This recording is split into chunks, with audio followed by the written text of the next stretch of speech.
As the city sleeps, a seemingly ordinary evening takes a dark turn. Yuya Namoto, an absolute idiot, is unwittingly dragged into a sinister plot by his friends. They abduct a young girl, Hitomi Yuzaki, under the guise of a harmless night out. Little do they know, they've just ensnared a freak in human form. The car's interior is tense. Suddenly, the atmosphere shatters. Hitomi, with a chilling calmness, reveals her true nature. She is a therianthrope, a human-animal hybrid, her body endowed with the ferocity of a honey badger. In a flash of violence, she unleashes her power, leaving Yuya as the sole witness to her brutal strength. Yuya, shocked and bewildered, finds himself entangled in a world beyond his understanding. I mean, if the kid couldn't understand a simple kidnapping, then the little definitely ain't smart enough for the future. Hitomi, now his reluctant protector, introduces him to the clandestine battles of therianthropes. These battles, known as killing bites, are where the beasts within humans are unleashed, fighting for supremacy and survival. As they delve deeper into the night, the neon lights of Tokyo give way to the clandestine arenas of the killing bites. Here, in these hidden battlegrounds, powerful conglomerates wager fortunes on the outcomes of these savage fights. Yuya learns that Hitomi fights for the Zaibatsu, a major corporation with its own mysterious agenda. Their journey leads them to an abandoned warehouse, the stage for Hitomi's next battle. She faces a formidable opponent, a therianthrope with the strength of an anime girl's thighs. The fight is fierce, a dance of raw power and animalistic fury. Hitomi, with her unyielding spirit and the ferocity of the honey badger, emerges victorious, solidifying her reputation as a fearsome fighter. In my eyes, I think she has definitely shown her plot development so far. In the aftermath, a bond forms between Yuya and Hitomi. Yuya, once an ordinary college student, now finds himself drawn into the perilous and exhilarating world of beast freaks. Hitomi, a warrior with a beast's heart, finds in Yuya an unexpected companion in her solitary life. Hitomi, showing a clear love for sweets, delves into the lore of their situation, explaining its rules and the role of the powerful Zaibatsu in this clandestine world. Yuya, still reeling from the night's events, listens intently, his eyes opened to a reality far beyond the ordinary. Her guardian and guide, Shido Ryuki, shows up and announces that because Yuya is their only sponsor, they have to keep him alive. With this, comes a sum of money. Over the moon, Yuya accepts and understands more about the world he is now in. Turning night, Yuya uses his newfound money bag to buy supplies for both him and Hitomi. Suddenly, Yuya is confronted by a new challenge. Another therianthrope appears, introducing herself with a menacing hug. This new adversary, brimming with confidence and a lack of clothes, tries to end Yuya before he can store this memory. The battle is short-lived. Hitomi, coming in at the last second to save Yuya's sari, fights with her signature blend of ferocity and anger to defer her target to herself. Mid-battle, a twist unfolds. The battle takes an unexpected turn with the arrival of a Chinasuk, who incapacitates Ryoko. He extends an offer to Hitomi, inviting her to join the Ishida Zaibatsu, an offer that initially meets her resistance. All three head back to Yuya's house, where they talk over the offer a bit more. Constantly getting rejected. Just like you when asking girls out. But after a text message from her guardian, Ryuki, Hitomi agrees to represent Ishida in the next death match, signaling a new alliance and deepening her involvement in these perilous games. The next day, in a stark change of environment, Hitomi transfers to Yuya's university, in order to stay close to him. A move that introduces her to new challenges and potential conflicts. Whilst Yuya gets flamed by his ugly, disgusting friend who is the living portrayal of a burger, for sitting next to such a hot girl, prompts Hitomi to rush off to the bathroom. The university setting brings Hitomi face to face with Iruza Nakanishi. Iruza's provocative actions, a taunting theft of Hitomi's underwear, lead to a heated altercation in the bathroom. Before their game of cat and mouse can escalate to a fatal level, a representative from Mitsukato intervenes, reminding them of the prohibition against fighting before the official death match. This event reveals that all four Zaibatsu clans are targeting Hitomi, foreshadowing a storm of challenges in the upcoming death match. The next day, Hitomi and Iruza, disguised in cosplay, are photographed by students, in an attempt to conceal their hybrid nature amidst the ordinary. This being because they ran through the school in their beast forms. Yuya Namoto, not wanting to stay around, returns home to a startling discovery. Leo, the lion hybrid he thought was defeated, is alive and well, accompanied by Yoko Mitsukato, a key figure in the deadly games. Yoko unveils the underlying purpose of these matches. They are not merely fights for entertainment but a testing ground for hybrid research. Yuya is now coerced into a new role as Hitomi's strategist, a twist he did not anticipate. Their team incomplete, AniSumCap seeks another member. Ui Inaba, never been victorious, is their only option.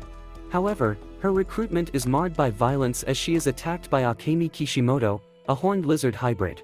In a dramatic turn, Hitomi saves Ui, using her extraordinary abilities to outsmart their assailants, of which there was actually 2 of them. Through cunning and strategy, Hitomi ensures Ui's place on the team, marking her first victory. Traveling to the setting of the announcement, our team of sexy protagonists, and Yuya, enjoy a fancy dinner where they meet other cunning individuals that are participating in the death game. The game has been announced and the rules are explained. Essentially, there is an island that is divided into sections. Like a chessboard, the game is similar to the individual captains who are in charge of moving their paces, or in this case, their team of therianthropes. Once ordered to move, the individuals on the team must move to their designated area in a short time frame of 5 minutes. Otherwise, their bomb collars will go off. With all the teams now on the island, I honestly don't know how the f they got there so quick. The game begins. Hitomi and Yuya have a signal that she uses in order to tell Yuya whereabouts she wants to move on the board. This being because Yuya is an absolute idiot. Ryuki Shido, the puppeteer behind these brutal matches, is announced as the director. Yuya, initially scoffed at by other investors, surprises everyone. With expert moves and strategic insight, he proves to be a formidable strategist. Unbeknownst to others, Hitomi has been guiding him through with the covert hand signals. Hitomi, swift and lethal, faces Jerome Hongo, a bear hybrid. In a breathtaking display of prowess, she incapacitates him in a blink, stunning the onlookers. Elsewhere, AniSumCap, the hippopotamus hybrid, forms a temporary alliance with Shota Yabe and Ruji Shina. Their target, Taiga. It's a game of power, wit, and survival where alliances shift as quickly as the tides. In his element, overpowers Ruji and Shota, showcasing his tactical mastery and raw strength in the wilderness. Iruza, lured into a camera blind spot, finds herself in a dangerous predicament. Kid, a gecko hybrid, and Den, a cobra hybrid, restrain her. The scene turns dark as Den reveals his malicious intentions. AniSumCap, determined to fight fiercely, is caught off guard as Taiga is suddenly ordered to another area. But before he can leave, Ruji traps him, a strategic move underlined by the threat of explosive collars for disobedience. Meanwhile, Ui, the rabbit hybrid, isolates herself, digging a burrow, a stark contrast to the chaos elsewhere. In a dramatic twist, Hitomi, guided by Yuya, arrives just in time to thwart Den's vile act. Yuya, though criticized for his choice, proves his growing strategic acumen. Hitomi faces a challenging fight against Kid's unusual abilities. In a moment of distraction, Iruza retaliates against Den. Outnumbered, Hitomi and Iruza form a reluctant alliance, dividing their foes to turn the tide of the battle. A brief glimpse into the past reveals Den and Kid's recruitment by Sumitomo. The rules of the matches, ever changing under Shido's command, allow even criminals like Den to compete as hybrids. He definitely was a pedophile. Anyways, Taiga, entangled in Ruji's deadly grasp, faces imminent danger. But in a surprising twist, AniSumCap intervenes, freeing Taiga and allowing him to escape, narrowly avoiding an explosive end. Meanwhile, Ui is seen alone. You got me. Constructing an elaborate underground tunnel, her strategy hidden beneath the surface. Hitomi, in a high-stakes face-off with Den, is momentarily paralyzed by his venom. As Den's assault intensifies, Hitomi, in a display of resilience and ferocity, retaliates, decisively incapacitating him. Kid, transforming into a monstrous gecko, overwhelms Iruza. The battlefield is chaotic, with shifting alliances and unexpected turns of fate around each second. As AniSumCap is on the brink of defeat against Ruji, their combat is abruptly interrupted by Kido, a mysterious new contender sponsored by Yoko. Who is the most OP in the tournament by far? Shota reveals that this contender only cares about the environment, and because the skirmish between the hippo and the crocodile caused the croc to break the trees, he uses his power to completely shut down the croc. Shota, using this beatdown as a distraction, is about to smash AniSumCap when he mysteriously disappears. As this is happening, Iruza and Hitomi are disengaged by the gecko after she is ordered away. Seeing this opportunity to have her one-on-one battle with Hitomi, Iruza starts a fight. The earth quakes as AniSumCap lands harshly on the ground, showcasing that the only reason he lived was because of Ui and her long deep tunnel that she has kept warm for him. I ain't playing. I want you, and I'ma have you. But, as great a victory that was, she goes and ruins it by pulling a Scooby-Doo and splitting from the gang. Getting caught by Shota Yabe and having to fight to survive, or in this case, run. As Hitomi and Iruza battle, they realize that they have been put into a trance by a civet hybrid animal. This pink scent induces a trance of love, which gets Iruza and Hitomi to start fighting again, but with tongue instead. The strategists, some who hate this, and others like yourself, who love it, are drawn away from this ungodly scene to Gecko and Tiaga. They encounter one another, yet, just as quick as you in bed, finishes the wrestle before it could happen. Back in the world of obscene scenes, Hitomi remembers her ex and breaks up the tongue tango, blaming her problems on the Cleopatra-looking women. Just before slicing her a deeper crack, she is blocked by Taiga. A board meeting is being held by all the main power holders in this battle, of which, a dispute occurs when talking about the payout of power and status after the match's ultimate ending. Peeking back, the fight between Iruza, Hitomi, Cleopatra and Tiger breaks out. Tiger, wanting a fair one-on-one, starts a fight between him and Hitomi. Just before, Hitomi shows some humanity and tells the camera crew to medically attend Den before it's too late. Next, multiple exchanges ensue, with brutal power being the main factor for Hitomi and the speed for Tiger. Hitomi gets her butt cracked and just when everyone thought she was done, stood up to show that butts are already cracked. UI dodges the attacks from Shota after narrowly avoiding her demise. Shota chases her throughout the forest, yet, accidentally breaks a tree down which causes the tides to turn. In a swift moment, Shota gets smashed to his demise by the tree lover. UI, upon seeing this, realizes that she didn't break any wildlife and runs off to live another day. Yuya, in a moment of disengagement, reflects on his life and the events that led up to this point. He thinks about his recent memories with Hitomi.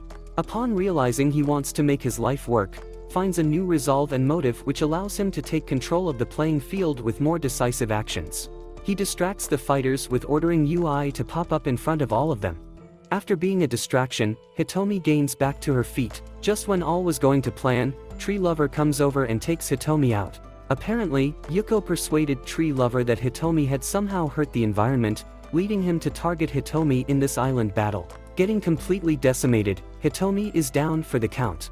Just when he is about to finish on her, Hey yo, what the fuck? Tiger gets mad that his 1v1 was interrupted and tries to end the third party. Realizing the danger, Tree Lover evolves like a Pokemon and looks to cause a lot of trouble. Secretly, whilst this is all going on, UI lures Cleopatra into a false floor and Goomba stomps the bitch. We are left at the final battle. Tiger, fighting ferociously against the Tree Lover, packs him into a ball and almost makes him his bitch, but then gets his arm stuck in his grasp and taken from him. Tiger, being mad, receives help from a Chinasuk, who causes a great deal of damage before being incapacitated by the mutant. Tiger, about to capitalize, is caught too late and ends up incapacitated as well. Iruza, seeing her brother in this state, realizes that she will have to step up. However, just in time, Hitomi evolves into a greater breed of her honey badger lineage and goes band for band with Tree Lover. Even though the mutant is all about the green and paper, he loses this showdown with a swift blow to his face. Hitomi, realizing that she has won her battle, becomes so overwhelmed and passes out cold this time. Iruza, now realizing that all the opponents are incapacitated except for UI, stomps over to make the victory hers. About to finish the battle and win for her team, UI does the unimaginable and knocks the cougar out, stone cold. UI, landing the most vicious kick a rabbit with anime thighs could land, claims victorious for her entire team and claims the death games as the sole animal standing. Whilst everyone is distracted with this outcome, UI is ambushed by a gang of hitmen Therianthropes. Somehow, honestly don't ask, the commentator swiftly appears on the island, having left due to suspicion of a third party via inside intel, and dispatches the hitmen, showing that she isn't just a commentator. With all island plot twists being resolved, UI is saved and everyone is taken to the medical facilities after the game's conclusion. Including the match, Yuya realizes that his team has won. Life is sent back to normal for him. His days living his life as it used to be before all of this mess float back to his grasp. Reminiscing on old times, Yuya recaps the events that his life has unraveled. Whilst thinking about the good times, Hitomi sends him a text message wanting to meet up with him. Yuya, ecstatic, heads out right away.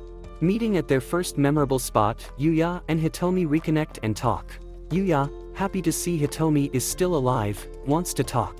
Hitomi, when all seemed just about perfect, slashes Yuya with her abilities and walks away. We learn that because Yuya isn't needed anymore, due to his life not being needed as the games have been completed for now, is now useless. Hitomi was ordered by Raikiai to cut ties with any possible hindrances, and that meant to kill Yuya. Hitomi, clearly sad after performing this, wishes things could have been different. We pan to the future. Therianthropes are now widely mixed into society, which means that beast pussy must be a hot commodity. Sensational. Which I can definitely agree with and have already booked my tickets to get VIP access to. The world now has death games held annually, where Therianthropes battle for power and status. Just when the story is about to forget Yuya, we learn that he actually survived his encounter all those years ago. And now, he has got a plan to use his newfound alliances to get back Hitomi, or get back at Hitomi. Which one, is left uncertain. Comment the most outrageous thing and I will pin the best one. Hope ya liked the vid, now go live your life.